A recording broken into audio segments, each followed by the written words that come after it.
अगर एंटरटेनमेंट और रिलैक्सेशन के लिए आपको पढ़ना है तो 100 ईयर्स ऑफ सॉलिट्यूड वो किताब बिल्कुल भी नहीं है।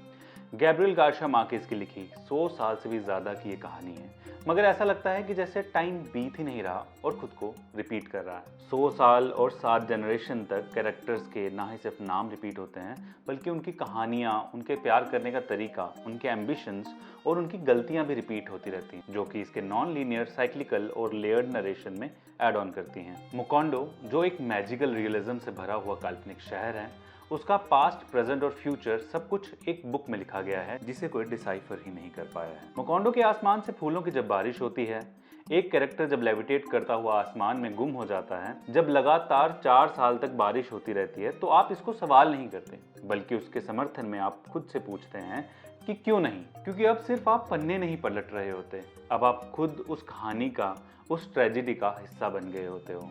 कहानी बार बार आपका दिल तोड़ती है और दुख को फील करने का टाइम भी नहीं देती। जब आप इसकी आखिरी लाइंस पढ़ रहे होते हो तो समझ आता है कि ये अंत नहीं, बल्कि मकोंडो और बुएंदिया फैमिली की कहानी की शुरुआत है।